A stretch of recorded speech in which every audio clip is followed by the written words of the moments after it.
All right. Also, when we talk about the different sectors that there has been partnership on, we know the defense is something very strong. How do you analyze the other sectors? Which other sectors do you think, when it comes to oil, India has somehow, went back and not invested as much? But what are the other sectors that we can see Russia and India, doing trades on, or any other areas which they can go forward with bilateral partnerships?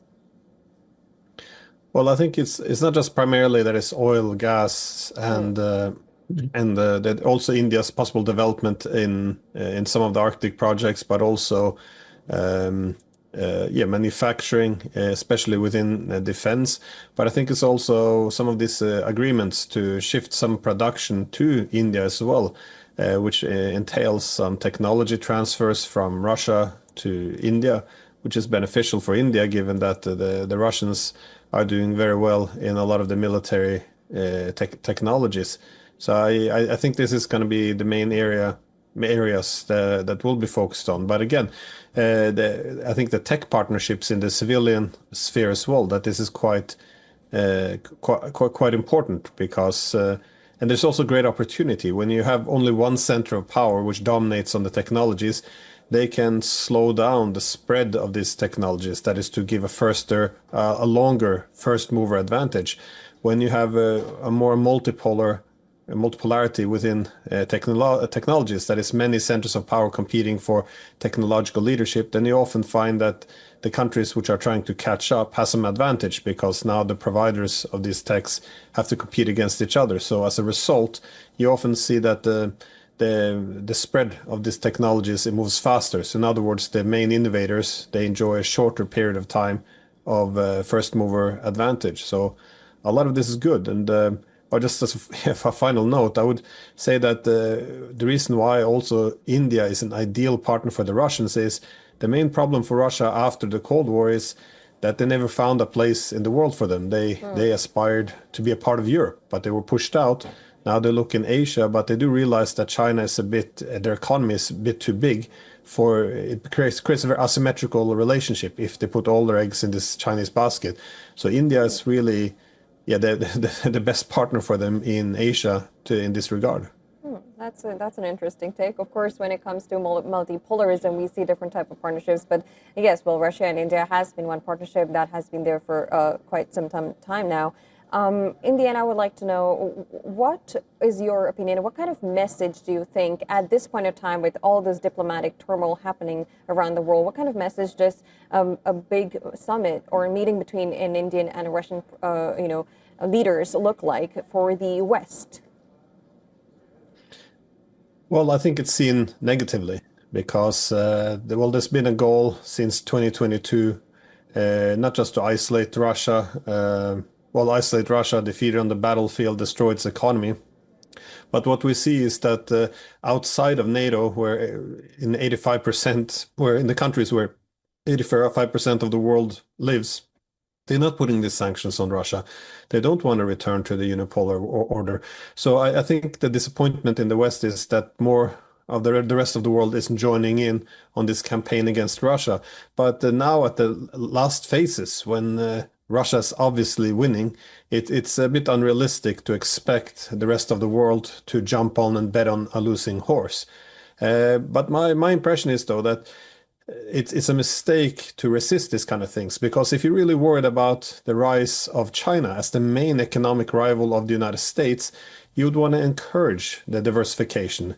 In other words, when you ask India, for example, to reduce its economic ties with Iran, all that happens is Iran develops excessive dependence on China.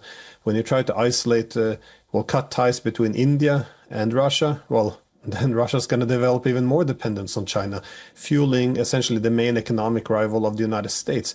So I think if the Western countries stop these disruptions and trying to threaten countries in the East and from trading with Russia, I think a natural equilibrium would eventually begin to establish itself.